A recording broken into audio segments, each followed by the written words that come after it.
If you're here on the two-way platform, would like to get in on the conversation with Ryan, please raise your hand. I want to go back to the New York City mayor's race because Mamdani spoke today.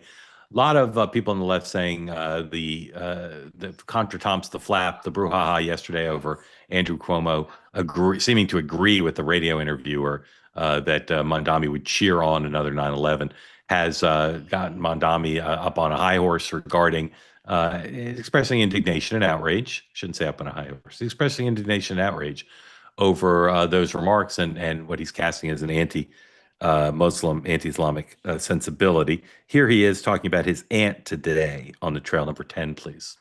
Use this moment to speak to the Muslims of New York City.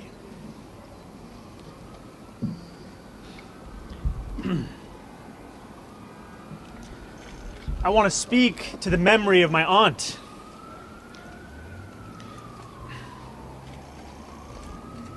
Who stopped taking the subway after September 11th because she did not feel safe in her hijab.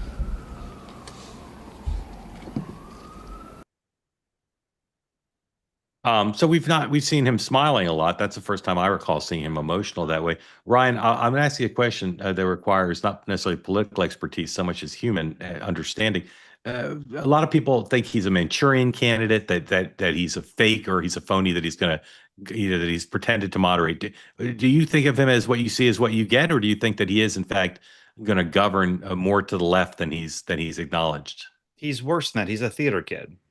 I mean, that's what he is. He's a theater kid. He's a fake rapper, failed rapper, performance artist. And here's the thing, Mark. I would not imagine, as someone who lived in New York on 9/11, that he would root for another 9/11.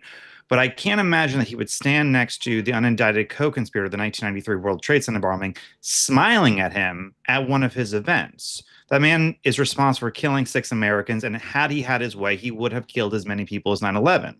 So if there was a co-conspirator of the 2001 September 11th attacks, would Mamdani stand next to him in a photo? I can't say no, because he did it with the 1993 bomber right there.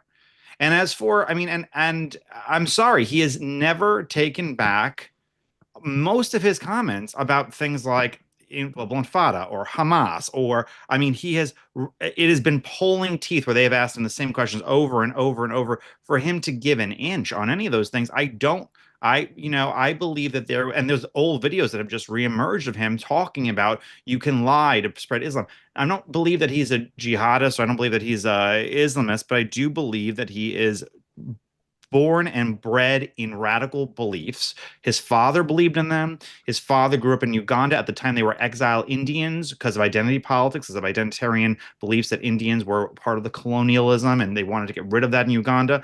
He was invited back in when they brought the Indians back in when the country failed. But they took that lesson of being kicked out of Uganda and they adopted and saying it was just done wrong, fully fledged in the worst experience of the type of far left identitarian politics you could possibly imagine. And they said, no, we need to double down. And that's how he was raised. That's what he believes. And on top of it, he is a theater kid. So, I mean, he can't run for president ever.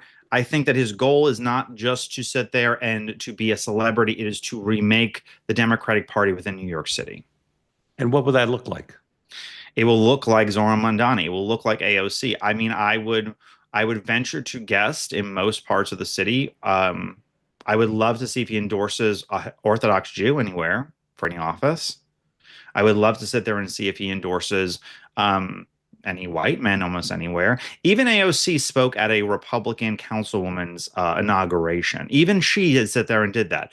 I don't know if he would have done, if he would do the same. I don't know if he will meet with the Common Sense Caucus, which is a New York City caucus of 11 or 12 council members who stand up for specialized high schools. I mean, he is the idea of sitting there and saying we need to abolish specialized high schools because it's just too good for Asian students. The most openly discriminatory way you could possibly sit there and say it towards a group of people, by the way, who have I think Asians have the lowest income per capita in all of New York City. They are just exceeding too much. They have a high immigrant population. It doesn't matter to him. I think that his belief is that they will look like the Squad. It will be most of New York's elected officials will be the Squad after he's done in 8 years. Because you think his endorsements will be dispositive? Because he will, because New York voters don't vote, right? It's Yeah. 8%, it's 10%. Yeah. Uh, there was an election for I live in I've been in Queens my whole life. There was an election for district attorney in Queens, and there was a woman named Tiffany Caban. I went to high school with her. She's now a city councilwoman. She was like, "We're going to end criminalization of all property crimes, right? We're going to end arresting any property crimes." She came within like a point or two of losing, even though she barely won she lost almost a whole county, except for the white yuppie part and the heavy Arab part around Astoria, Long Island City, that area, Woodside, because they vote in huge numbers.